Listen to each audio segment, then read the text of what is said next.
Good morning, everyone. Welcome to the Civic Forum on Whispers 87.7 FM. My name is Uche Nogo. Always a pleasure to have you join us on the show. So last week Friday, it was the world marked International Day against Drug Abuse and Illicit Trafficking, popularly known as World Drug Abuse Day. Now, while the day has passed, the conversation has continued because drug abuse remains one of the most pressing public health and social challenge facing communities and across Nigeria, from substance dependence among young people to its links with crime, poor mental health, family breakdown, and also a loss of economic opportunities. The impact of drug abuse extends far beyond the individual. It affects homes, it affects workplaces, schools, and the future of the nation. The annual observance serves as a reminder that preventing drug abuse is not solely the responsibility of law enforcement agencies, but parents, teachers, faith-based organizations, community leaders, and also young people themselves. They all have vital roles to play in preserving early intervention, treatment, and also recovery. So this morning I have joining me to discuss this all-important conversation. Our guest today is Abdulmalik, popularly known as Punsmith. Now, Abdulmalik, did I get that? Yeah, the Punsmith. Call that again. The Punsmith. Punsmith. What does that So mean? pun is For people who may not know. yeah. So pun is playing with words, and so it's a pen name. That's what I use. So usually my style of writing involves using words creatively, so to speak. Yeah. Yes, he is a young Nigerian poet and social entrepreneur. Thank you for joining us on the Civic Forum. Thank you for having me. So, the World Drug Day has been marked last week Friday. Why should we still be having a conversation beyond the day it's marked? Okay, so I think thank you very much, Whispers FM, for having me first and foremost. I think beyond just celebrating a single day, we all can testify that the drug problem is now becoming a societal menace that we still haven't found a way to start talking about it openly beyond just one day. And if you observe how celebrations or marking the day is being done, it is only when we are approaching June 26th that you will see we start doing awareness campaigns, advocacy around the drug problem. So I think it's something that we need to look at, because of course many people are losing their loved ones to drugs, and many people are being unproductive. Once upon a time, someone said Nigerian youths are lazy. However, from my own understanding, one of the things that is bothering this country is the issue of drug abuse, as far as I am concerned. So it should be 365 days, not one day, and then allow it for 364 days to continue becoming a problem. Yeah. So, tell me, what are the major factors that are driving young people into drug use? Well, there's no single, you cannot tie it to a single reason why youths are going into drugs. However, if you look at the way Nigeria is set up, our population, we have about 60 to 70 people who are below or around the age of 30.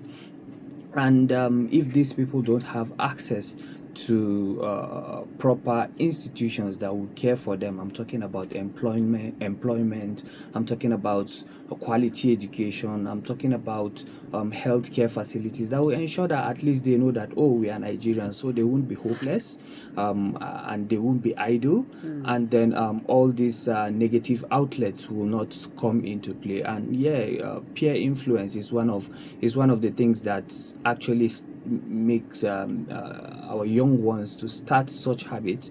But then again, I think it's a compounding issue. If you look at it, at times family instability too can also be a problem. Another problem that I can think of is not treating traumatic events. So mental health issue is also something that we largely don't talk about. Yeah. But those things lead to substance use disorder. I like the last bit of what you mentioned. This part of the world is not something we really look into, but we'll get round to that conversation. But first, what are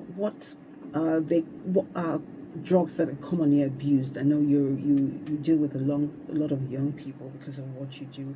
What do they abuse commonly? In one word, I would say cannabis.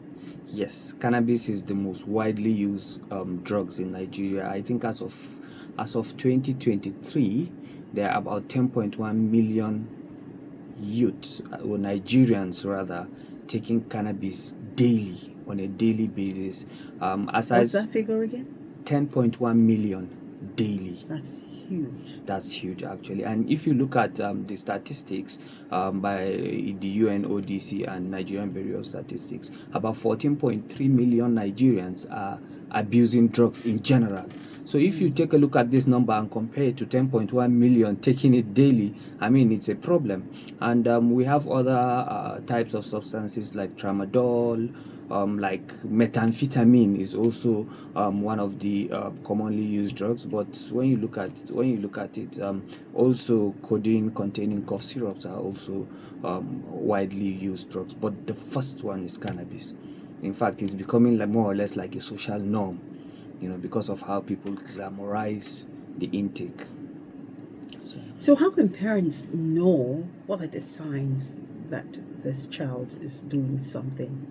So actually, there are a couple of signs that when you realize, you definitely know that something is wrong, and you might probe. Of course, you will not know that it's drug abuse until you try and dig deep and find out. One of the commonly used is withdrawal from the things your child used to like. Let's say your child used to go out and play football and he doesn't go out anymore. I think that's a sign. Unnecessary spending, unnecessary asking for money is also another sign. Oh, mommy, I want money. What do you do? What do you want to do with it? He will now start fumbling and start giving excuses. So, and also unnecessary anger. Emotional control. Yeah, I believe when someone reaches that adolescent stage, he tends to become exuberant. But beyond that, when that person is getting angry, or your son is getting angry without any cause, without any reason, unnecessarily, that is a cause for alarm. And also drop in academia. When your child's performance is dropping or has suddenly dropped, that is also a sign. Amongst others, there are numerous ways that a parent will know that something is wrong with his child, but then it's left for the parent to also call that child and try and find out what the problem is so that they can address it. You talked about, well, not your exact words, glamorizing, The use of drugs. Yeah. Tell us a bit about that. So let me come from a personal perspective. Okay. When I was a teenager, I was into it, and that was how I became an advocate against drug abuse. And one of the things that made it seem cool at that point was the fact that Lil Wayne was trending. If you remember the Lil Wayne era, always doing music videos with codeine, cough syrups, talking about it in music, in movies, and other, should I say, the entertainment industry. So people naturally, young ones naturally look up to figures that are either respected or making waves, across board, or should I say across sectors. So when you find yourself looking up to people like Lil Wayne, you tend to see drug use as cool. So those are typical ways that these substances are being glamorized, specifically in the entertainment industry. How long have you been clean? 3 years. Wow. Yeah. Awesome. 3 Well years. done. Thank you very much. So we need support, basically, and that's one big thing. in family, even in schools. How were you able to get that support to keep you going up until now? 3 years is a long time to stay clear, to stay sober. So I think one of the things that really helped me was the fact that I wanted to leave it. You know, I had that intention of not going back to it. I'm not saying my case is different. Even those many young people who are using drugs want to leave it, but because of the brain chemistry, perhaps we might talk about it Well, how later. were you able to? So I sought help. Okay. And from the moment I was in a detox ward, I started talking openly about leaving drugs. I started writing about leaving drugs, about its effect, about what he has done to me, more or less like a lamentation or a reflection of how far he has eaten me up. And the people around me took note of that. And that was how I started getting help, started getting support from the medical personnel, even up to the securities in the facilities. They supported my recovery journey, and I went through a rehabilitation program simply to understand my brain chemistry and understand what was wrong with me. And when I came out, my family helped, my immediate family, they helped immensely, because if there is anything we get wrong in terms of recovery, is the fact that you remind those who are trying to stay away from drugs about what they were doing when they were taking drugs. So my family understood that they are a huge support in terms of making sure that I don't go back to it. And to God who will have it, everywhere I touch my hands, everywhere I meet people, I speak openly about my addiction and what most of the people I around me, whoever I meet welcomes me with open arms and tries to ensure that they at least push me a step further. And that kept me going and is still keeping me going. What about young people who don't want to leave? And I know you're working with a lot of young people. Yeah. What do you say to such persons? So I think they need to realize, or let me speak directly to anybody listening who is into it. So I would say you need to realize that what you are doing, even if you don't see the effects now, trust me, it will compound and become something much more bigger in the long run. You might end up dropping out of school. You might end up losing your life. You might end up having the biological, the psychological, and the social effects of that drug on the longer run, which will lead you like to severe depression, and you might end up losing your life. So what I want you to do now, I want you to know that there is always a way out, and it starts with you understanding and realizing that you need to make a living. You need to become someone that the next generation will look up to and say that I want to be like you. So please, you need to speak up and you need to seek for help. And Nigeria's current policies, awareness campaigns, and rehabilitation services, do you think they're sufficient, or they're important? There are gaps that need to be addressed. So earlier I made mention that there are 14.3 million Nigerians abusing drugs, right? Which is like the 3 times above average on the global scale. It will interest you to know that we only have about 200 rehabilitation centers to cater for this 14.3 million. So that is a huge gap. So low. Yeah, that's so low, and that is a very huge gap. And I won't say that the progress is not being made. I will largely agree that there are progresses being made, but it's a bit slow.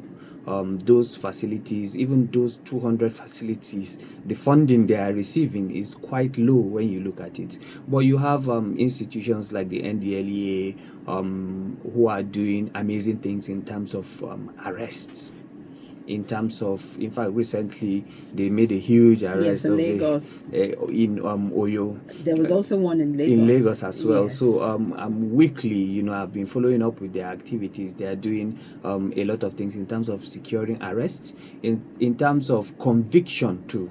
But beyond just criminalizing drug use, perhaps these people find themselves in such a web, because it is a global syndicate. So they find themselves in such a web because of the poverty that I talked about, because of the hopelessness that I talked about. So beyond just securing conviction, I think we should find a way of also rehabilitating those of them who we understand that are in it simply because they are looking for a means of survival. Yeah. What about the homes? Are they responsible largely for what happens to a child? I mean, would we hold your parents responsible for when you were into drug addiction? So for me, I would say yes and no. Yes, due to the fact that the reason why I started was because of family instability. Okay, so that's the home. That's the home. Yeah. But with hindsight, I've come to understand that while I was using it, all that was done to me and all the their frustration and whatever they did to me was because I brought pain to them as well.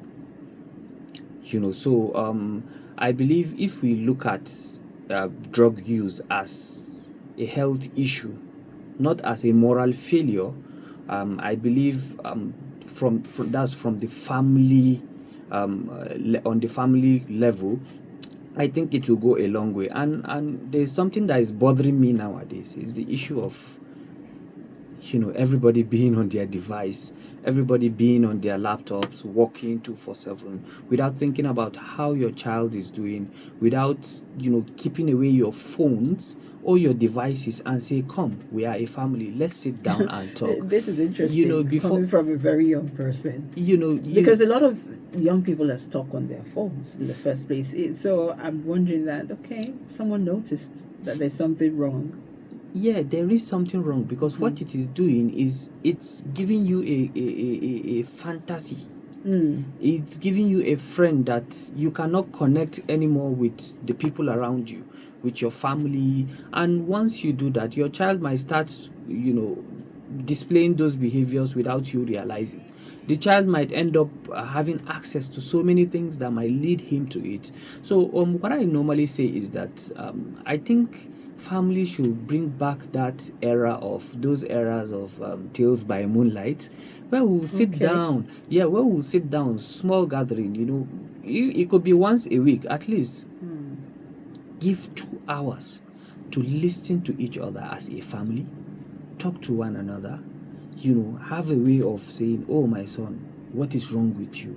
Oh mommy. Or you can just use like a style of parenting that you just tell a story but giving them lessons that you might end up talking about. So let's say, for instance, now today or this week we talk about drug abuse, right? Then I create a story around drug use and paint it in a way that they will feel like, oh, this is something that we need to stay away from.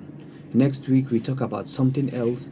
The following week we talk about something else. And then it might, that way you are creating a bond between you and your son, and opening up avenues for them to know that, oh, if there's anything wrong, they can come to you, and you listen to them, and you advise them, and you comfort them, and you parent as parenting should be. Finally, for a young person listening to you, what would you say to that person who wants to be like you? I mean, they've struggled to come out. So talk to that kind of person. So I would say, if I can do it, you can do it.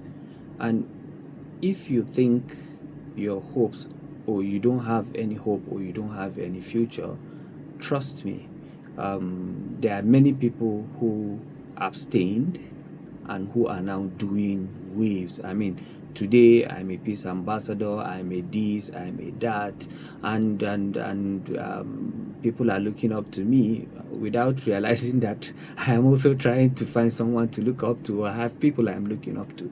So I would say that you can do it, you can dream big. No matter how far you've fallen, you can still rise up and rise beyond, above any mountain, and the sky will be your starting point. But you need to Yeah. seek help and stop using drugs.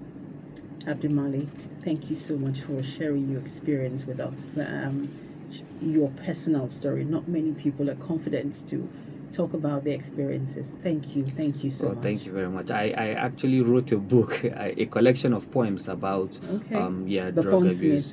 Yeah, titled "Breaking Addiction of Days Away," and it is a poetry collection that talks about not just my journey, but the journey of many young Nigerians who feel ashamed of coming out because it will be seen as, a moral failure, and they'll be stigmatized or victimized.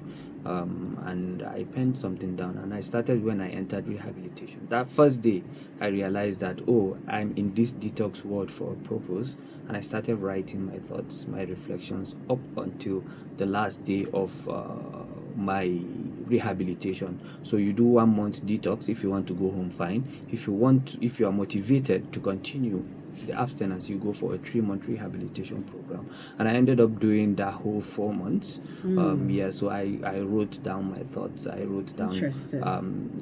what I see happening, how I feel we could do better, and everything around substance use disorder. So yeah, I mean, Did you experience any stigmatization? I did, but How did you handle that? Very briefly. positive self-talk. Okay. Yeah, whatever, external, I'm not seeking for validation, because I know that I am reaching. I know that I have a purpose. I know where I am going. So whenever I hear stigmatization, I try to close my mind and talk to myself positively. I internalize it, but I externalize it positively. Yeah. Abdulmalik Yahaya, the Punsmith, thank you for joining us on the Civic Forum. Thank you for having me. I will be back tomorrow with another topical conversation. Join us. My name is Uche Noble. Good morning.